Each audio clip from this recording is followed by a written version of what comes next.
Nang lain ng panahon subong, mga bata, subong lain ng generasyon. Ano na yung... Inaya, mercy feeling nga, kung hindi ka nakagwanta, maya din man nga patyo na lang kay budlay pa, pakaunon mo pa na, sa laburon mo pa na. Ang mercy killing? So mercy killing niya, pikabula na yung sa tao? At iway, giniya ko ng tao ya, sa buhi ya, matarong yung nasabi ginawa, sa matarong yung ginayang buhi eh. Isa, kung doon ka lain, ay mga patyo ng tao na. Ay, sa iba sabi na lang na hindi mo na pa ipulong ang agony niya. Kundi man lang, hindi niya man lang ma-live ang life niya fully. So, hindi niya man lang ma-enjoy ang life niya. What's the point of prolonging it? And I think that euthanasia is only feasible and permissible if, for example, to do that would save the life of another person, as in the case of a mother giving birth to a child. Euthanasia, a practice of mercifully ending a person's life in order to release the person from an incurable disease, intolerable suffering, and undignified death. The word euthanasia came from the Greek words eu, which means good, and thanatos, which means death. Originally, euthanasia was referred to intentional mercy killing. When medical advances made prolonging the lives of dying or comatose patients possible, the term euthanasia was also applied to a lack of action to prevent death. Active euthanasia involves painlessly putting individuals to death for merciful reasons, as when a doctor administers a lethal dose of medication to a patient. Passive euthanasia involves not doing something to prevent death, as when doctors refrain from using an artificial respirator to keep alive a terminally ill patient. Involuntary euthanasia, a person asks to die by either active or passive euthanasia. Non-voluntary euthanasia refers to ending the life of a person who is not mentally competent to make an informed request to die, such as a comatose patient. Euthanasia differs from assisted suicide, in which a patient voluntarily brings about his or her own death with the assistance of another person, typically a physician. In this case, the act is a suicide because the patient actually causes his or her own death. Euthanasia is mercy killing. It's a method of allowing the patient to die, or you institute medical intervention for the patient to die. No?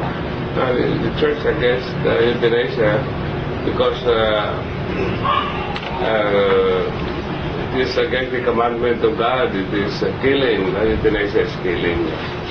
So, in other words, absolutely it is saying that it's against life, and the taking away of life is always against morals, no? As the Catholic Church would like always to teach. Also, the value of life is absolute, therefore it's constant. Even if, for example, the patient is terminally ill, no? Because we have principles of double effect, which means that, and also not to institute extraordinary means for the patient to live longer, but we can use ordinary means, which means that it can happen that we just simply allowing the person to die because he is terminally or she is terminally ill, like for example, like coma. You don't institute extraordinary means for the patient to what we call that, to prolong his or her life. You use the machine, the respirator. You use also the machine for dialysis for the patient to heal, to be healed, no? For the patient to survive. But you don't use that to prolong life. You don't. That becomes extraordinary. But of course, who will determine what extraordinary means? It is the doctor, right? It's the doctor. The medical doctor will determine whether it is necessary to institute extraordinary means for the patient to survive. If the respirator is extraordinary means, then of course anyone can unplug that. The doctor, or they will call for a priest to tell the doctor to unplug it. So, when it is determined, it is established that the patient is dying, and it is useless to revive him, and it is not obligatory, mandatory for anyone to prolong the life, then it is not immoral to unplug it. No? It is not immoral.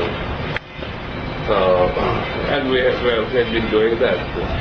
Sometimes I'm called to just to advise the family, there's nothing wrong with that. Because obviously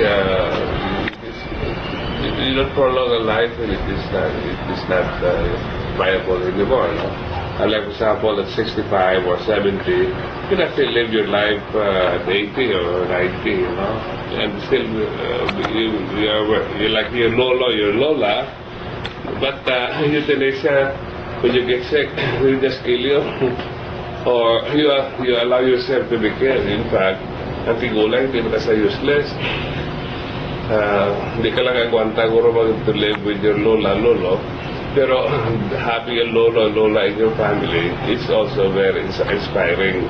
In a Christian environment, you always would take the chance of reviving you always think in terms of the real possibility that this patient will survive. Will survive. Even if medically it's terminal. The only problem here in the Philippines, because we do not know exactly the borderline, the borderline between the direct killing and allowing the person to die, who is terminally ill, and who is denied of the extraordinary means of surviving. In countries where they have euthanasia, it's actually direct killing, and in fact, now they are saying that you have to have a card. You can waive your right to live. Suffering should be part of our Christian life, no? Should be part of our Christian life, and therefore, suffering should not be the motive of killing oneself or taking your life. No, you cannot do that. No? The suffering is part of our life. Should try to be vigilant. Personally, because each one should have value, especially those who are working in the hospital, the nurses, the medical doctors. They should be able to really be faithful to their vocation as a giver of life and preserver of life. But for our lawgivers, our congressmen and our senators, our politicians, our politicians, they should actually be conscious of their basic obligation to uphold the absolute value of life. The moment they will start instituting even just an attempt to institute euthanasia, then we are in the bad fix, in terms of our social life, in terms of our national life, and even our own Christian life, and that is quite miserable if that happens in the Philippines.